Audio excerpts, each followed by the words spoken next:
going to be discussing the changing retail landscape. We often get the question, what is changing for today's retailer and what kind of strategies should they be employing to adapt to the changing shopper behavior? If we read today's headlines, we see that shoppers are fleeing physical stores, that malls are becoming a thing of the past, and that millennials will shop on nothing but their mobile phones. In fact, these headlines are very misleading. If you look at the retail marketplace, we see a few different trends. First of all, it represents about a $3.2 trillion revenue marketplace for retailers.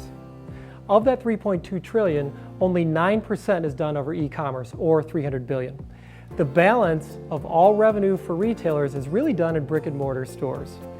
The real trend here is that of the purchases made in brick and mortar stores, almost half are digitally influenced. And by digitally influenced, we mean that shoppers are researching before they go to the store, or that when the shopper is out and about or in the store, they're actually using their mobile devices. Really, we're seeing three major trends. 91% of purchases are made in the brick and mortar stores. 73% of all purchases have been digitally influenced. In other words, the shopper has researched online before they've gone to the store. And third, contrary to what you might have read, millennials, 82% of them in fact, prefer to shop in a brick and mortar store. So what this means to a retailer is this: shopper traffic is going down. Think about when a purchaser is researching online before they go to a store, they're really cutting their options down and they're educating themselves. So the net effect of this, over the past 5 years, we've seen retail shopper traffic on the decline.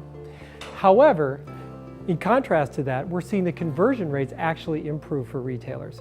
What that means is that the shopper is more prepared, the shopper understands what they're looking for, and they've narrowed their choices down, and they're coming in the store with a higher propensity to buy. So what should we do to offset this trend? Smart retailers are looking at their stores on a holistic basis. We represent this by the retail equation. Really, there are three things a retailer has to do. They need to get shoppers in their store, traffic. They need to get them to make a purchase, conversion. And they need to get them to buy more, transaction size. When looking at all these levers, a retailer can really focus in on driving strategies that will improve each individual store's results.